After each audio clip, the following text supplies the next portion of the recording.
गिलगित बल्तिस्तान के chief secretary भी यहाँ के सयाह व सफ़ेद का मालिक है, वो इनसे मिली भगत करके तकरीबन 1.5 अरब रुपए गिलगित बल्तिस्तान के एजुकेशन के नाम पे इन्होंने ड्रा किए हैं। तो मेरा सवाल है कि आपने किससे पूछ के ये लिया है, कहाँ से लिया है, किससे लिया है और कहाँ खर्च हो रही है। हमें तो नज़र नहीं आ रहा है कि गिलगित बल्तिस्तान के एजुकेशन सिस्टम वहीं के वहीं है। अब 1.5 अरब की आपने अगर कहीं खर्चा दिखा रहे तो हमें बताएँ, आवाम को दिखाएँ कि आपके खजाने से मैंने इतने पैसे लेकर आवाम के ऊपर सर्फ की है।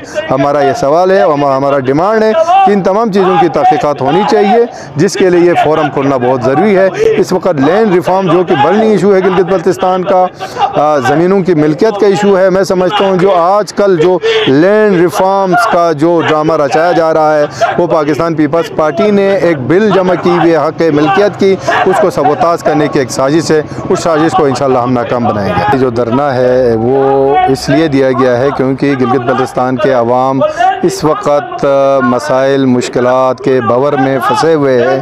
गिलगित बल्तिस्तान के अवाम इस वक्त बुनियादी सहूलत से दूचार हैं, जिसमें पानी, बिजली, तालीम, सेहत, क्योंकि जब भी किसी सिस्टम के अंदर कोई हुकूमत ना हो, कोई निज़ाम चलाने वाला ना हो, तो उस निज़ाम जब तितर बितर हो तो ज़ाहिर बात है अफरा तफरी तो फैलना ही फैलना है। इसी तरह गिलगित बल्तिस्तान की जो असम्बली है, जो गिलगित बल्तिस्तान के 25 लाख आवाम ने जिनको मैंडेट देकर अपनी नुमाइंदगी के लिए इस असम्बली पर भेजा गया, इस असम्बली में भेजा गया था, लेकिन उस नुमाइंदा असम्बली को जहाँ पे गिलगित बल्तिस्तान के इशूज़ ने डिस्कस होना था, जहाँ पे गिलगित बल्तिस्तान के मामलात के ऊपर कानून साजी होनी थी, उसको तकरीबन 5.5 महीनों से तालाबंदी करके ताला लगाकर गिलगित बल्तिस्तान के वसाइल को लेकर ये लोग ज़मान पार्क की चौकीदारी में लगे हुए हैं।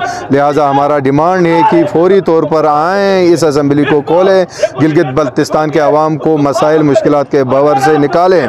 गिलगित बल्तिस्तान के वसाइल इन्होंने, मैं आपको एक मिसाल देता हूँ। गिलगित बल्तिस्तान एक तो ये चीखता है कि गिलगित बल्तिस्तान के हमारे हुकूमत के पास जो है ना आने वाले वक्तों में सैलरीज़ देने के लिए पैसे नहीं हैं, लेकिन इस वक्त वो अपनी ज़ाती किसी केस के लिए वकील के लिए तकरीबन काबीना से 7 करोड़ रुपए अप्रूव कर चुका है। 3 करोड़ ड्रा हो चुके हैं, बाकी 3-4 करोड़ बाकी बाद में ड्रा होना है। लिहाजा ये हमारे ख़जाने के ऊपर बहुत बड़ा बोझ है, बल्कि मैं कहता हूँ गिलगित बल्तिस्तान के ख़जाने के ऊपर बहुत बड़ा डाका है। इसके ऊपर इदारे तहक़ीक़ात करें और जो गिलगित बल्तिस्तान के वसाइल लेकर गिलगित बल्तिस्तान के जो अवाम के जो पैसे हैं वो लेकर ज़मान पार्क में बैठे हुए हैं, इसके ऊपर तहक़ीक़ात होनी चाहिए और इनसे रिकवरी करके दोबारा गिलगित बल्तिस्तान के ख़जाने में ये पैसा आना चाहिए। साथ साथ में ये कहता चल, अफसोस इस बात की है कि हमारे स्पीकर को ये इल्म होना चाहिए, जब आपकी कोई रूलिंग को नहीं मानते कोई इदारा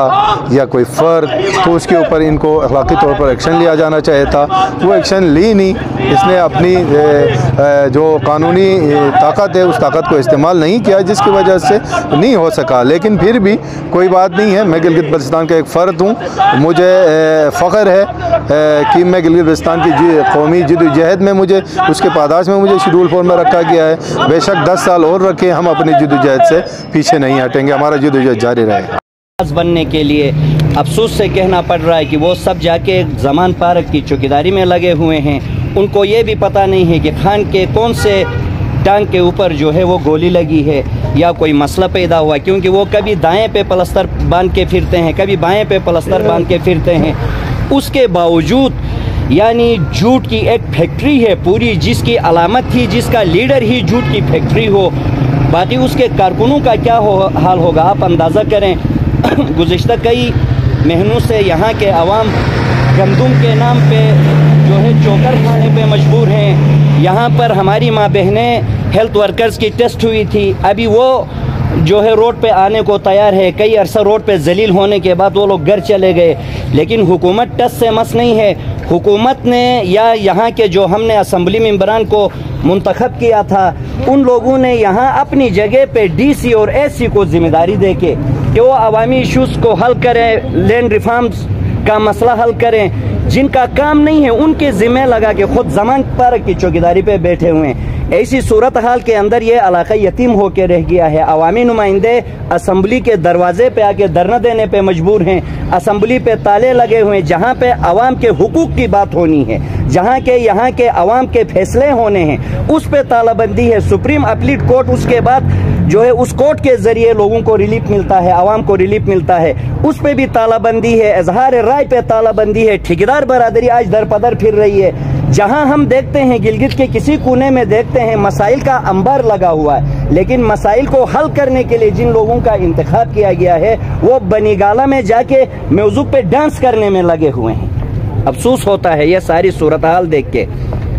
हम हुकूमत से ये मुतालिबा करते हैं, वफाकी हुकूमत से ये मुतालिबा करते हैं, क्योंकि यहाँ से तो ये मुतालिबात हल नहीं होंगे, यहाँ तो सिर्फ हम एहतिजाज करेंगे। हम वज़ीर आज़म साहब से ये मुतालिबा करते हैं कि आप नोटिस लें, इस असम्बली को खुलवाएं, सुप्रीम अपील कोर्ट के अंदर जजिस को मुकर्रर करें, सुप्रीम अपील कोर्ट को खुलवाएं। ये तो अंधेर नगरी बनी हुई है यहाँ पर। अगर वजीर आला और उसकी टीम इतनी ही जमान पार्क की खुशामद चाहती है तो अभी इमरान खान की हुकूमत तो नहीं है, वो तो अपोजिशन में भी नहीं है इस वक्त। ये भी इस्तीफा दें, जिस तरह इमरान खान ने हुकूमत छोड़ी ये भी अपनी हुकूमत को छोड़ दें और बेशक अपने खानदानों के साथ जाके जमान पार्क में बैठ जाएं, हमें कोई इतराज नहीं है, लेकिन यहाँ इन लोगों को तो इस तरह दरपदर न करें। आखिर में एक मरतबा फिर इस मुतालिबे के साथ मैं अपनी गुफ्तगू को ख़त्म करता हूँ कि जल्द अज जल्द वज़ीर आज़म साहब को नोटिस लेना चाहिए। गवर्नर साहब से भी इल्तमास करते हैं, गुजारिश करते हैं कि वो भी नोटिस ले इस अहम इशू के ऊपर और इस मसले को हल करे। बसूरत दीगर आने वाले वक्तों के अंदर मुझे तो हर गली कूचे के अंदर मर्दों का नहीं ख़वातीन का भी एहतिजाज नज़र आता है। जब सब बाहर निकलेंगे फिर आपको छुपने की जगह भी नहीं मिलेगी। बिजली की सूरत हाल, गिलगित की जो सूरत हाल पूरी सर्दियों के अंदर गुजरी है, आप यकीन माने इस गिलगित बल्दिस्तान के किसी कोने में ये सूरत हाल नहीं है। 2 घंटे हमें लाइट मिलती है, 1.5 घंटे हमें लाइट मिलती है। जानवरों में जम हो चुके हैं हम लोग इंसानों की फिरिस्त से निकल के। महीनों से कोई बिजनेस नहीं कर रही है। बहुत ही इम्पोर्टेंट एक्ट सर्विस ट्रिब्यूनल से लेके बहुत सारे एक्ट वहाँ पे पेंडिंग में पड़े हुए, जिसकी वजह से पब्लिक सर्विस डिलीवरी में बहुत ज़्यादा इश्यूज आ रहे हैं। तो मैं यही कहूँगा कि जिस तरह आगा साहब ने एक बोर्ड स्टेप लिया है और इनकी सिंगल रिक्विजिशन सोशल मीडिया पे भी आ गई, असेंबली सेक्रेटरी में भी जमा हो गई, तो बाकी मेंबरों की भी ये जिम्मेदारी है कि वो रिक्विजिशन पब्लिक करें। अगर वाकई वो अवामी नुमाइंदे हैं, अवामी इश्यूज़ को समझते हैं, तो वो इस चीज़ को पब्लिक करें। इसमें क्योंकि गवर्नमेंट की जिम्मेदारी ज़्यादा बनती है, अपोजिशन की जिम्मेदारी निस्बतन कम है। मगर मैं ये समझता हूँ कि असेंबली के ऐवान में जितने भी लोग बैठे हुए हैं उनको आवाम ने इलेक्ट करके वहाँ पे इसलिए भेजा है कि वहाँ पे अवामी इश्यूज़ पे बात हो सके, मगर अवामी इश्यूज़ पे बात नहीं हो रही है। असेंबली का बजट आप देख लें तो 24 करोड़ सालाना इस पर खर्च हो रहा है। अगर असेंबली को ताले लगाने हैं, 5 महीने तक बंद रहनी है, तो ये बजट में समझता हूँ कहीं और डाइवर्ट करें, हेल्थ पे डाइवर्ट करें, एजुकेशन में डाइवर्ट करें या यूथ की एम्प्लॉयमेंट पे डाइवर्ट करें, ताकि कुछ तो भला हो सके।